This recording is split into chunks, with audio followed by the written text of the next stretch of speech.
Okay, so today's demonstration is on glazing, and here are some examples of some glazed pieces. People call it like painting, but it's actually called glazing, where you put this layer of color onto your bisqueware. So after you make your pieces, your pieces are called greenware before they're fired. Greenware can still be recycled if you drop it in water. Those of you in the corner, pay attention.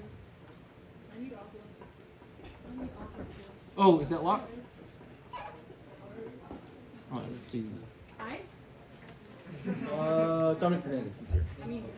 Fernandez, here's this. You can watch the video later. You're really doing that right next to your food. As soon as I see it, All right, so after we fire your greenware, it becomes bisqueware, and it can no longer be recycled.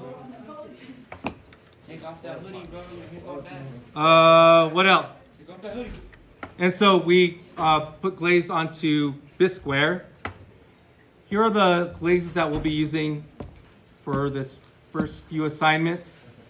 This one, the label said Orange Street, but it's just a red iron oxide. It's very common in most studios. All these are really common. Then we have a white. You can see right here, this is white. We have navy blue. It's right there. As you can see, it doesn't go mix very well with the white. But we're just going to do solid colors, so don't think about mixing right now. And this one's called variegated slate blue. It's kind of a greenish blue or bluish green, however you want to see that. And then we'll have black. So let me put these off to the side now.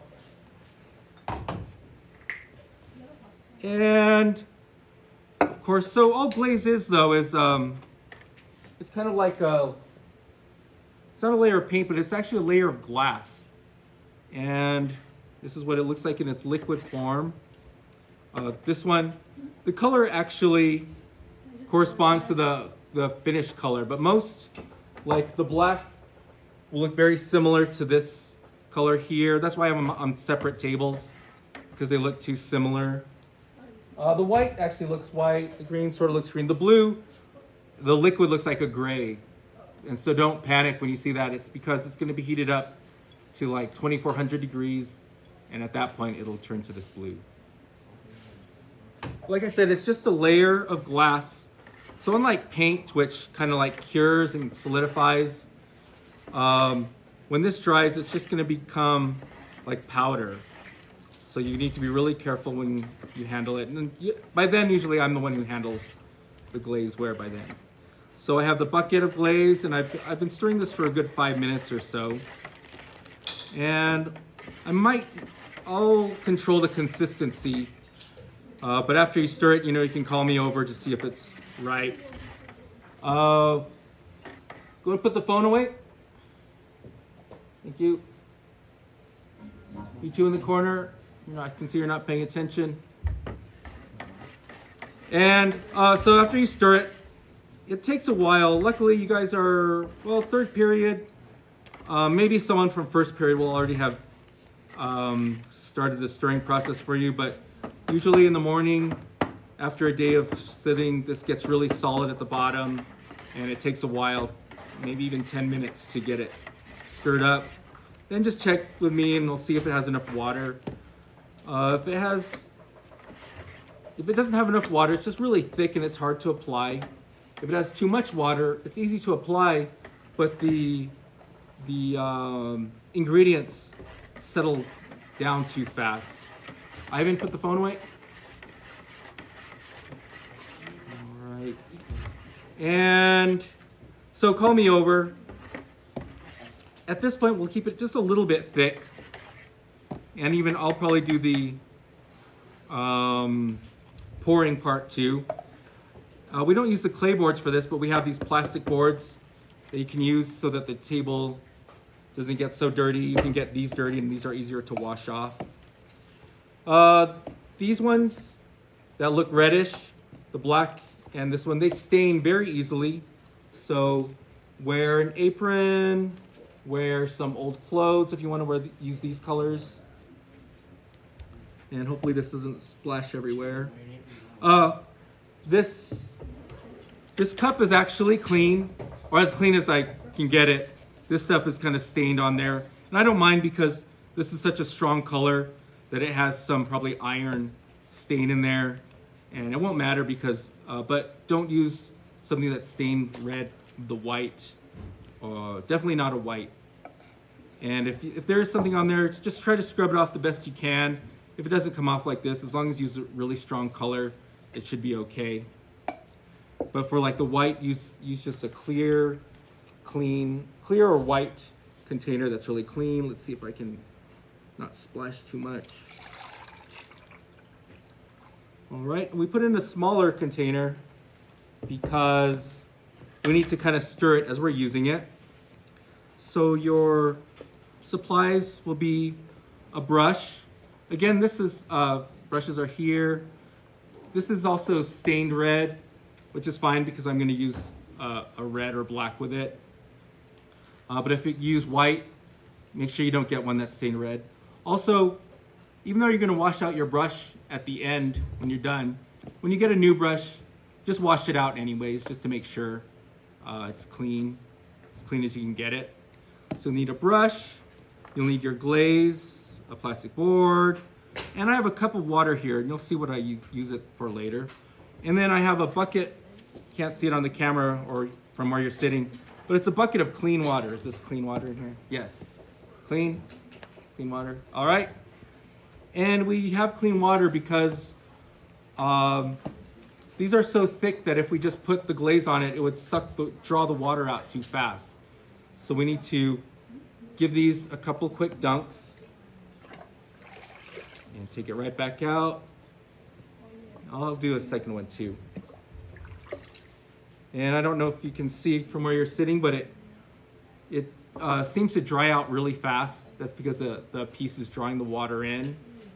And so you'll see that's a lot, so we'll give this another one. And this one also, this one's a lot thicker than this one, but this one still needs 2 dips, quick dips. And so by putting it in the water, it helps slow down the absorption process. And if we dip it in there too long, it'll get saturated and it won't take in any glaze. So we can also use that to our advantage because we don't want the glaze on the bottom. I should have showed you some examples of pieces that this glaze especially runs a lot. And so we don't glaze the very bottom, like 1/2 inch, 1/4 inch here. But even though this person didn't glaze that, this glaze ran so much that it still went too far. And so when it does this, it sticks to the shelf in the kiln, and it can ruin the shelf in there. So I can show you some examples of some ruined shelves that we have. And so we don't want to glaze the very bottom. And one way to help with that is to dip the very bottom again in the water to kind of saturate it and make sure it won't take in too much glaze. So I'm giving just the bottom part. And I'm feeling this one, and I think this one could use just one really quick dip. This one, if I was gonna glaze it right away, it wouldn't need any more. But I'll see when I get to that one. All right, so you dipped it definitely 2 times, 2 quick dips.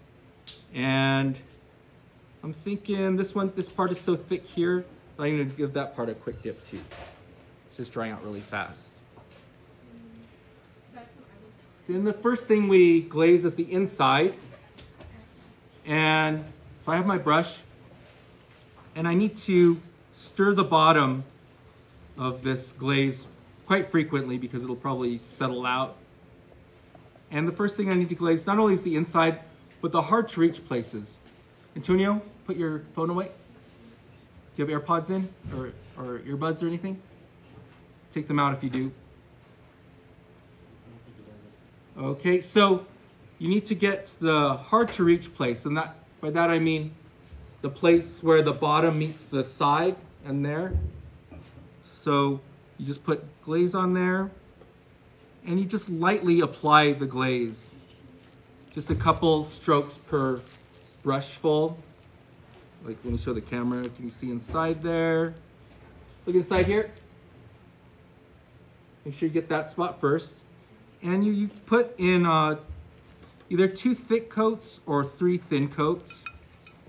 So again, I'm just going to get some glaze on there and give 2 or 3 brush strokes and take it back out and load it up more. A common mistake is that students will give way too many brush strokes, and you can actually take the glaze off by doing too many brush strokes. You'll apply the glaze will kind of dry in there, and then like if you keep stroking it with the brush, you'll actually take off the glaze that was already in there. So let me give, and the inside, you might give a little bit less, or you don't have to get 3 coats. If it's the inside of a vase especially. Inside of a mug, you might want to get that perfect. All right, can you close the door?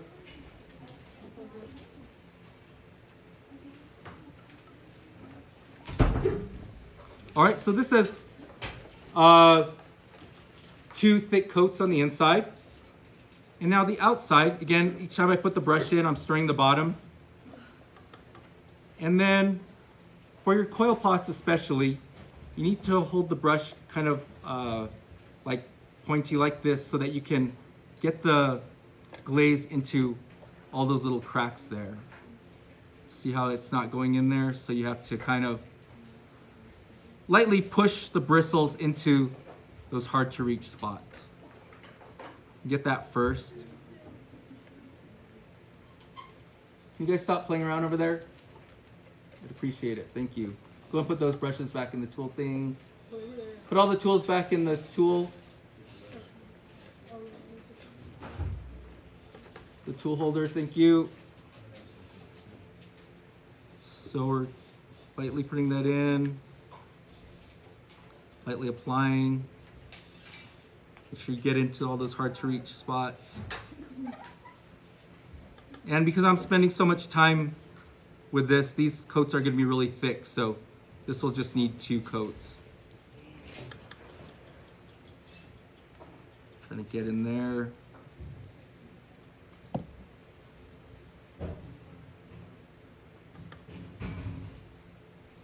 And you kind of need to do this all in one sitting. Luckily, you're in 3rd period, so you have plenty of time, because you can't, once the glaze is dry, you can't really apply another coat onto it because it just turns to powder, and then it'll just kind of fall off, or actually take the glaze off when you try to add more to it. So it's not like you can do 1 coat today and then do another coat or 2 tomorrow. It all has to be done at the same time. Let's see. Oh, and I have the little cup of water here in case you can tell that the glaze isn't applying very well and it needs to be thinned out. But this glaze here, it was mixed, it has plenty of water in it, so it's not giving me any trouble. But always have a little cup of water nearby to paint more water onto the piece. And I don't know if you can see, but like the part that I put on is, you can tell it's still wet. But this part here, it's not completely wet, so I can hold that.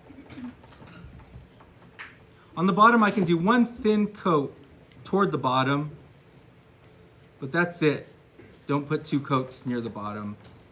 And then you'll see later, before we put them in the kiln, we'll clean the very bottom so that there's no glaze on the very bottom here. So this is 1 coat. And I'll wait for this to dry a little bit so I can handle it. It's drying pretty quick. Now I can hold it. And apply one more coat. There's a little spot that's not covered in here. I don't think the camera can see it, but I'll show you how to deal with that if you don't want to put more glaze onto it.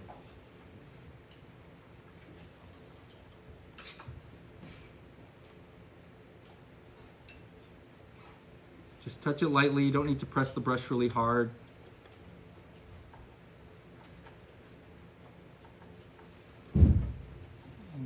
Get a touch there.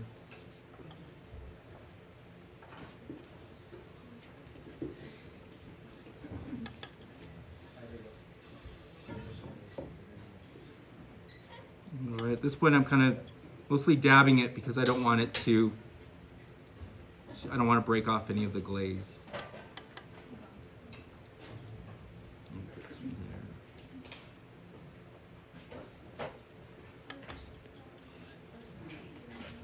Okay, I think that's good. Now we'll just let it sit for a little bit because I want to show you how to do the last step. Let me put this here. Well, just in case we don't get there, you can let this sit for a few minutes, and just before, when it gets a little bit drier, let's say that I already glazed this one. You'll go through and very lightly kind of brush, or what's this, rub. You'll just rub the glaze all around because there will be some little air bubbles in there that you need to fill in. Like I said, there was a little spot in here where you could see some white that wasn't glazed. I would just rub that, and then the powder, by then the glaze will have turned to powder a little bit, and you can fill in those holes by just rubbing it. Rubbing just a little bit of powder into the holes. I can show you as you finish. Are there any questions about glazing? No. All right, and then before I put it into the kiln, I'll get a wet sponge and clean the bottom so that we get the bottom glaze off there. All right, I know there's several of you who haven't done the wedging assignment, so if you have not done that, work on that now.